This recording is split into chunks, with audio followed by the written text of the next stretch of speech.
You've heard it said that Joseph rose because he interpreted dreams. But that's not true, and Scripture proves it. What actually lifted Joseph is something every business leader needs today.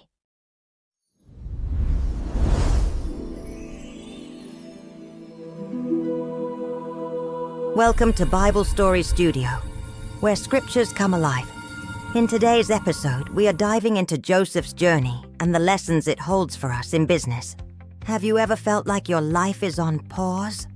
Like your dreams are taking forever to come true? Maybe you're in a season where nothing seems to make sense.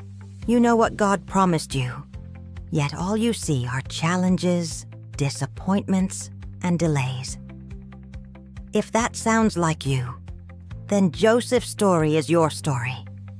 Because Joseph's journey teaches us that what looks like delay is actually divine development. Joseph was just about 17 years old when he had those famous dreams. Dreams of greatness, dreams of influence, dreams that made even his brothers jealous.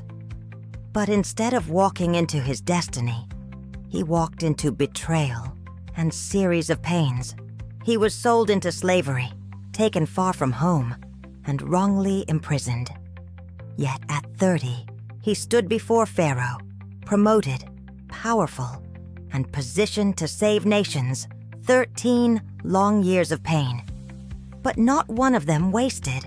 The pit, the prison, every pain and every problem were part of God's training curriculum. In Potiphar's house, Joseph had a choice: compromise or character. He could have taken the easy route, given in to Potiphar's wife, and maybe bought himself comfort.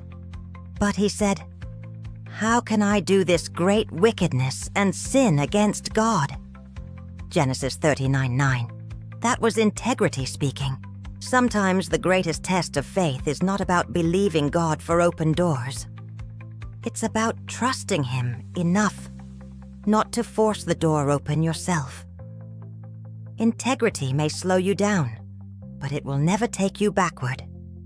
When you build your success on principles, not shortcuts, your foundation will stand the test of time.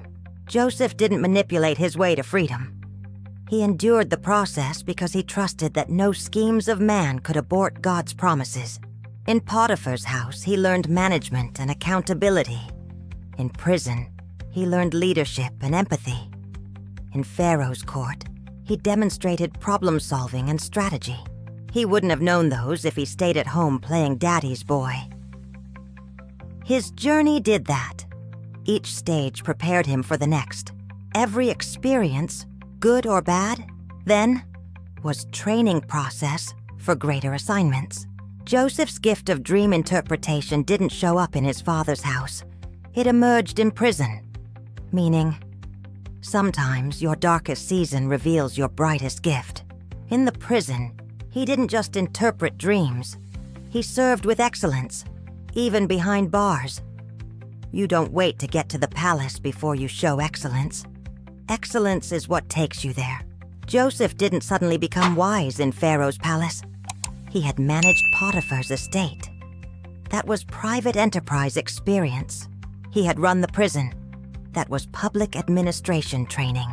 Each stage taught him governance and systems thinking. So when Pharaoh handed him Egypt, Joseph was already qualified. God doesn't promote people who pray for positions. He promotes people who have prepared for purpose.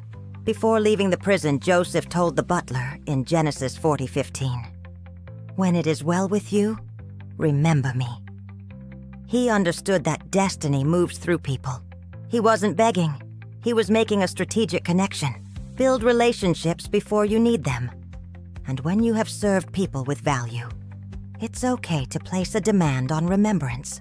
When Joseph finally stood before Pharaoh, he didn't just interpret the dream. He provided a strategic plan.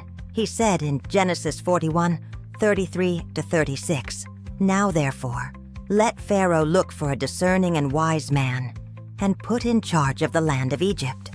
Let Pharaoh appoint commissioners over the land, to take 1/5 of the harvest of Egypt during the 7 years of abundance. They should collect all the food of these good years that are coming and store up the grain under the authority of Pharaoh to be kept in the cities for food. This food should be held in reserve for the country, to be used during the 7 years of famine that will come upon Egypt, so that the country may not be ruined by the famine. He presented a clear problem diagnosis, a practical implementation plan, a sustainable economic policy such as resource management, storage systems, and food distribution strategy. Skill brings attention, but the solution brings elevation. The money is not in the skill, it's in the solutions your skill creates. 13 years of captivity wasn't wasted time.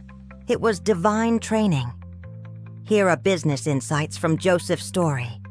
Process produces maturity. Integrity builds trust. Skill plus solution creates value. People are opportunities. Stewardship precedes expansion. Adversity births innovation. Divine grace doesn't replace discipline and diligence.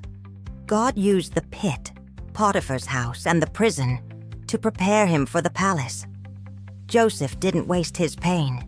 He converted pain to purpose. Thank you for joining us on this episode. Join us in our next video as we learn timeless lessons for business, leadership, and destiny. If you have found value in this video, kindly like, comment, and share. Please subscribe to our channel and click the notification bell so you can be notified every time we upload fresh episodes.